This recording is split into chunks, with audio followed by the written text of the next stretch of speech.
Hi friends, welcome to Shweta time channel. இன்றைக்கி நீங்கள் ஒரு ட்ராவலிங் ட்ரிப் தான் பார்க்க போகிறீங்க. எங்கள் குலதெய்வ கோயில், அப்புறம் மதுரை மீனாட்சி அம்மன் கோயில், கள்ளழகர் கோயில், பழமுதிர்ச்சோலை, இந்த மாதிரி ஒரு 8 கோயிலுக்கு நாங்கள் போயிட்டு வந்திருந்தோம்.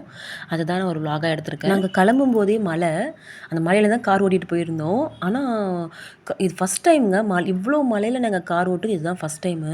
சுத்தமாக கண்ணு தெரியல. இருந்தாலும் என் ஹஸ்பண்ட் ரொம்ப கேர்ஃபுல்லாக ஓட்டிட்டு வந்துட்டார். இப்போ இதில் என்ன ஒரு கொடுமைனா, இப்போ இருக்க காரில் எல்லாத்துலேயுமே ஒயிட் பீம் லைட் போட ஆரம்பிச்சிட்டாங்க. ஆப்போசிட்டில் வரவங்களுக்கு எவ்வளோ டேஞ்சர்னு தெரியாமல் இல்லைங்க, தெரிஞ்சே தான் பண்ணுறாங்க. அதுவும் நைட் ட்ராவல் பண்ணும்போது இந்த ஒயிட் பீம் லைட் போடும்போது ரொம்ப கஷ்டமாக இருக்குது வண்டி ஓட்டுறதுக்கு. ஃபஸ்ட்டு நாங்கள் போன இடம் குலதெய்வ கோயில், அதுக்கப்புறம் தான் எல்லா கோயிலுக்கும் போனோம்.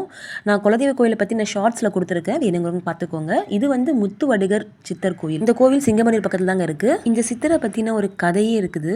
ஷார்ட்டாக சொல்லணும்னா, சிங்கமணியில் இருக்க விவசாயிகள் விவசாயம் செய்து விட்டு அவங்களோட காசு பணம் இதெல்லாம் எடுத்துகிட்டு வரும்போது வந்து சூனியவாதிகள் அந்த விவசாயிகள்கிட்ட நீங்கள் வச்சிருக்க காசு பொருள் தரலன்னா நான் உங்கள் மேலே சூனியை ஏவி விட்டுருவேன் அப்படின்ற பயமுறுத்தி அவங்க கிட்ட கொள்ளையடிச்சிட்டு இருந்தாங்க. இதனால் மனமுடிஞ்ச விவசாயிகள் ஒரு நாளைக்கு சித்தரை பற்றி தெரிஞ்சுக்கிட்டு பக்கத்து ஊரில் போயிட்டு அவரை போய் கூட்டிகிட்டு வந்தாங்க. நீங்கள் சிங்கம் முன்னாடிக்கு வாங்கன்னு சொல்லி கூட்டிகிட்டு வந்தாங்க. அவர் வந்ததுக்கப்புறம் ஒரு நாளைக்கு அந்த சூனியவாதிகள்லாம் வந்திருந்தாங்க. இவரை பார்த்து ஏளனமாக சிரிச்சிட்டு இவர் என்ன பண்ண போறாரு அப்படின்னு சொல்லியிருந்தாங்க. உடனே சித்தர் தன்னோட துணியில் ஒரு 4-5 பீஸாக கிழிச்சு அவங்க மேலே தூக்கி போடும்போது அது பாம்பாய் போய் அவங்கள கொத்தி அவங்கள துரத்திடுச்சு. இதை பார்த்த கிராம மக்கள் நீங்கள் இனிமேல் இந்த ஊரில் தான் தங்கி இருக்கணும்னு அவர் அங்கேயே தங்க வச்சுட்டாங்க. இது எனக்கு தெரிஞ்ச தகவல் அவங்களுக்கு கொடுத்துட்டேன். அடுத்தது பக்கத்திலேயே திருக்குளம்பூர் கதலி வனேஸ்வரர் கோயிலுக்கு தாங்க நாங்கள் போயிருந்தோம். இந்த கோயிலை பற்றின டீட்டெயில்ஸ் எல்லாமே ஒரு ஷார்ட்ஸில் கொடுத்துருக்கேன், வேணுங்கிறவங்க பார்த்துக்கோங்க. இந்த கோயில் ஏன் இவ்வளோ ஃபேமஸ் ஆகலன்னு எனக்கு தெரியல. ஏன்னா நம்ம பாண்டிய மன்னன் கட்டின கோயிலில் இதுவும் ஒன்றுங்க. அதுவும் இல்லாமல் நம்ம சீதா தேவி தாயார் கர்ப்பிணியாக இருக்கும்போது இங்கே வந்து தான் 2 குழந்தைங்களும் ஈன்றெடுத்தாங்க. ராமரும் சீதையும் ஒன்று சேர்ந்த இடமும் இதுதாங்க. அது மட்டும் இல்லைங்க, இங்கே இருக்க சிவலிங்கம் மேல் பகுதி 3 பிளவராக இருக்கிறத இன்னைக்கு கூட நம்ம பார்க்க முடியும். அதோட கதையை நான் ஷார்ட்ஸில் கூட கொடுத்துருக்கேன். இங்கே இருக்க வாழை மரம் எல்லாமே சித்தர்கள்னு சொல்கிறாங்கங்க. அது மட்டும் இல்லை, இங்கே தண்ணியே பாய்ச்ச மாட்டாங்களாம். ஆனால் அது எப்படி வளருதாங்க தெரியல. இந்த பாதாள அறையை ஐயர் தான் கூப்பிட்டு காமிச்சாரு. இது வந்து பார்க்குறவங்க சில்லறை காசு போட்டு வச்சிருக்காங்க. ஆனால் அந்த காலத்தில் இது சுவாமிக்கு தேவையான பொருட்களை வைக்கிறதுக்கு ஒரு பாதாள அறை மாதிரி இருந்திருக்கும்னு சொல்கிறாங்க. அது மட்டும் இல்லைங்க, இங்கே பக்கத்திலேயே அம்மன் கோயிலும் தனியாக வச்சிருக்கிறாங்க. கண்டிப்பாக இந்த பிளேஸை மிஸ் பண்ணிடாதீங்க. நீங்கள் ஊர் பக்கம் வந்தீங்கன்னா கண்டிப்பாக இந்த ஊரை கேட்டு தேடி போங்க தான் நான் சொல்லுவேன். இவ்வளோதான். நாங்கள் இங்கே இருக்க கோயிலை பார்த்துட்டு அதுக்கப்புறம் மதுரைக்கு கிளம்பிட்டோம். அங்கே போய் ஒரு ரூம் எடுத்திருந்தோம். அங்கே மதுரை மீனாட்சி அம்மன் கோயில் பக்கத்தில் எல்லா ரூமும் காஸ்ட்லிங்க. ஒரே ஒரு நைட் ஸ்டே பண்ணுறதுக்கு 3500 4000 கேட்குறாங்க.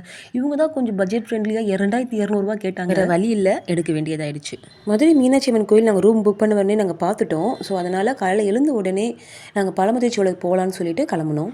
அது தெரிந்து பார்த்தீங்களா ஒரு மலை, அதுதான் வந்து பழமுதிர்ச்சோலை. இதுதாங்க ஃபஸ்ட் டைம் நாங்கள் மலையில் ட்ராவல் பண்ணுறது. இது வரைக்கும் நாங்கள் மலையில் கார் ஓட்டினதே இல்லை, இதுதான் ஃபஸ்ட் டைம். இங்கே பழமுதிர்ச்சோலை, கள்ளழகர் கோயில், 18ஆம் கருப்பு 3 கோயிலுமே பக்கம் பக்கம் தாங்க இருக்குது. மலைக்கு மேலே முருகர் இருக்காரு, மலைக்கு கீழே கள்ளழகர் இருக்காரு. இங்கே மேலே தீர்த்தத்தில் நீராடுறது சொல்லுவாங்க. எங்களுக்கு டைம் இல்லைன்னு சொல்லிட்டு நாங்கள் அங்கே போகல. நாங்கள் முருகர் கோயிலுக்கு தான் ஸ்ட்ரெயிட்டாக போயிட்டோம். போகும்போது நிறைய மங்கீஸை பார்த்துட்டே போகணுங்க. அதுங்க பண்ணுற ஷேட்டை எல்லாம் பார்த்துட்டு போகும்போது அவ்வளோ என்ஜாய்மெண்ட்டாக இருந்துச்சு. அவ்வளோதான், கோவில் பக்கத்தில் வந்தாச்சு. அப்பனே முருகா, உயிரை கையில் பிடிச்சிட்டு வந்த எங்களை நல்லபடியாக மேலே வந்து சேர்த்துட்டப்பான்னு ஒரு கும்பிட போட்டுட்டு ஐயனை தரிசிக்க உள்ளே போயிட்டோம். இங்கே வந்தீங்கன்னா கொஞ்சம் ஜாக்கிரதை. ஏன்னா வாழைப்பழம், தேங்காய் இந்த மாதிரி சமாச்சாரம்லாம் கையில் வச்சுருந்தீங்கன்னா குரங்கு உங்களை சும்மா விடாது. கிட்ட வந்து எல்லாத்தையும் பிடிக்கிட்டு போயிடுதுங்க. அதனால் ரொம்ப ஜாக்கிரதையாக இருங்க. நாங்கள் போகிற அன்றைக்கி கூட்டமே இல்லை, அதனால் ஐயனை ரொம்ப கிட்டவே பார்க்க முடிஞ்சிச்சு. இன்றைக்கி நல்ல தரிசனம் பார்த்துட்டு நாங்கள் கீழே வந்துட்டோம். அப்புறம் கீழே வந்த பிறகு கள்ளழகர் கோயிலுக்கு போயிருந்தோம். அங்கேயே 18ஆம் படி கருப்பு சாமி இருக்காங்க, அவங்களையும் சாமி கும்பிட்டு அதுக்கப்புறமேலுக்கு கள்ளழகர் கோயிலுக்கு மேலே போய் பார்த்துட்டு வந்தோம். கள்ளழகர் கோயில் போனீங்கன்னா நீங்கள் மிஸ் பண்ணக்கூடாத ஒரு விஷயம் என்னென்னா அங்கே இருக்கிற பிரசாதம் தாங்க. அட அட அட அவ்வளோ டேஸ்ட்டுங்க. வெறும் 10 ரூபா தாங்க அதிரசம் முருகெல்லாம், அவ்வளோ டேஸ்ட்டாக இருந்துச்சுங்க. அந்த மாதிரி நான் சென்னையில் கூட சாப்பிட்டது இல்லைங்க. இதுதான் கள்ளழகர் கோயிலோட மினி ஆர்ச் தான். நாங்கள் எல்லா கோயிலும் முடிச்சுட்டு அதுக்கப்புறம் சென்னைக்கு கிளம்பிட்டோம். தேங்க்ஸ் ஃபார் வாட்சிங். இந்த வீடியோ பிடிச்சிருந்தா லைக் பண்ணுங்கள், ஷேர் பண்ணுங்கள், கமெண்ட் பண்ணுங்கள், கண்டிப்பாக சப்ஸ்கிரைப் பண்ணுங்கள்.